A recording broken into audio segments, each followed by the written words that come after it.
حضرت علی سے کسی نے پوچھا، یا علی، آپ کی زندگی میں کوئی ایسی حسرت جو رہ گئی ہو؟ تب حضرت علی نے فرمایا، 2 حسرتیں رہ گئیں، ایک جتنا مجھے علم تھا اتنا کسی نے پوچھا نہیں، اور دوسرا جتنا میں سخی تھا اتنا کسی نے مانگا نہیں۔ آپ نے فرمایا، زندگی کے 3 سنہری اصول ہمیشہ یاد رکھو۔ ایک یہ، اس سے ضرور معافی مانگو جسے تم چاہتے ہو۔ دوسرا، اسے مت چھوڑو جو تمہیں چاہتا ہے۔ تیسرا یہ، اس سے کچھ نہ چھپاؤ جس پر تم اعتبار کرتے ہو۔ آپ نے فرمایا، دوست سے سنبھل کر دوستی کرو، ہو سکتا ہے وہ کسی دن تمہارا دشمن بن جائے، اور دشمن سے سنبھل کر دشمنی کرو، ہو سکتا ہے وہ کل تمہارا دوست بن جائے۔ زبان کا وزن بہت ہی ہلکا ہوتا ہے، مگر بہت کم لوگ اس کو سنبھال پاتے ہیں۔ آپ نے فرمایا، جسم ایک دکان ہے اور زبان اس کا تالا۔ جب تالا کھلتا ہے تو معلوم ہوتا ہے کہ دکان سونے کی ہے یا لوہے کی۔ زندگی تیز ہواؤں کی مانند ہے، جس نے اس کی آندھیاں برداشت کر لیں وہ کبھی غم کی گھٹا نہیں دیکھتا، سر سبز و شاداب باغ دیکھتا ہے۔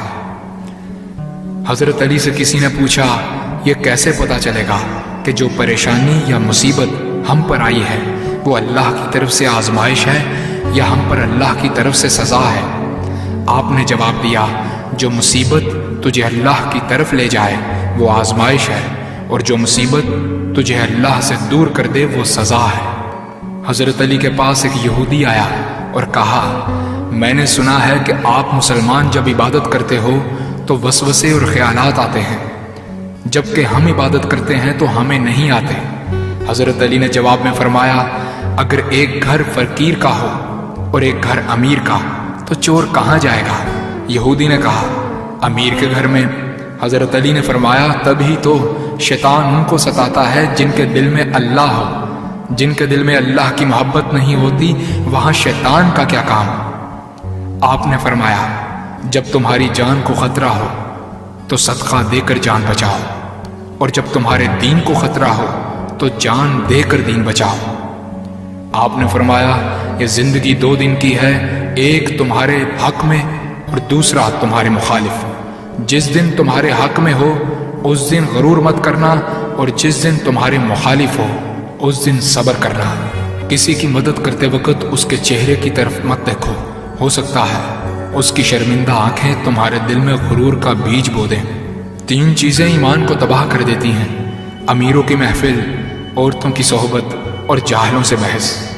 حضرت علی نے فرمایا، جانور میں خواہش اور فرشتے میں عقل ہوتی ہے، مگر انسان میں اللہ پاک نے دونوں رکھی ہیں۔ اگر وہ عقل دبا لے تو جانور، اگر خواہش کو دبا لے تو فرشتے کی مانند ہو جاتا ہے۔ آپ نے فرمایا، اپنے جسم کو ضرورت سے زیادہ مت سنوارو، اسے تو مٹی میں مل جانا ہے۔ سنوارنا ہے تو اپنی روح کو سنوارو، کیونکہ اسے رب کے پاس لوٹ کر جانا ہے۔ مومن کی مثال ترازو کے پلڑے جیسی ہے، جس قدر اس کے ایمان میں اضافہ ہوتا ہے اتنی ہی اس کی آزمائش بڑھتی ہے۔ آپ نے فرمایا، اچھے لوگوں کی ایک خوبی یہ بھی ہوتی ہے کہ انہیں یاد رکھنا نہیں پڑتا، وہ یاد ہی رہتے ہیں۔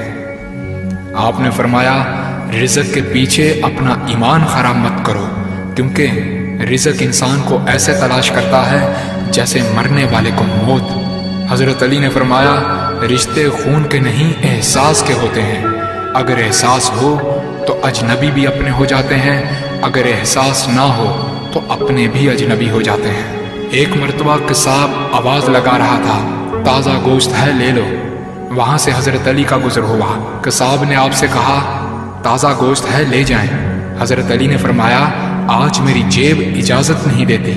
قصاب بولا، میں آپ سے ادھار کر سکتا ہوں۔ اس سے آپ نے ایک بہت حکمت سے لبریز جملہ ارشاد فرمایا۔ آپ نے فرمایا، یہ ادھار میں اپنے پیٹ سے کیوں نہ کر لوں، جس کو میں جنت میں اس سے بہتر غذا کھلا سکتا ہوں۔ حضرت علی نے فرمایا، لفظ انسان کے غلام ہوتے ہیں مگر صرف بولنے سے پہلے تک، بولنے کے بعد انسان اپنے لفظوں کا غلام بن جاتا ہے۔ آپ نے فرمایا، کوئی تمہارا دل دکھائے تو ناراض مت ہونا، کیونکہ قدرت کا قانون ہے، جس درخت کا پھل زیادہ میٹھا ہوتا ہے لوگ پتھر بھی اسی کو مارتے ہیں۔ آپ نے فرمایا، کسی کا عیب تلاش کرنے والے کی مثال اس مکھی جیسی ہے جو سارا خوبصورت جسم چھوڑ کر صرف زخم پر بیٹھتی ہے۔ آپ نے فرمایا اچھا دوست چاہے کتنا برا بن جائے کبھی اس سے دوستی مت توڑنا، کیونکہ پانی چاہے کتنا بھی گندا ہو آگ بجھانے کے ضرور کام آتا ہے۔ آپ نے فرمایا زندگی کے ہر موڑ پر صلح کرنا سیکھو، کیونکہ جھکتا وہی ہے جس میں جان ہوتی ہے، اکڑنا تو مردے کی پہچان ہوتی ہے۔ دوست ہو یا پرندہ دونوں کو آزاد چھوڑ دو، لوٹ آیا تو تمہارا، نہ لوٹ کر آیا تو تمہارا وہ کبھی تھا ہی نہیں۔ بادشاہ نے وزیر کو انگوٹھی دی اور کہا اس پر کوئی ایسا فقرہ لکھوا لاؤ جسے میں خوشی میں پڑھوں تو اداس ہو جاؤں اور غم میں پڑھوں تو خوش ہو جاؤں۔ وزیر گیا اور انگوٹھی پر یہ لکھوا لایا یہ وقت بھی گزر جائے گا۔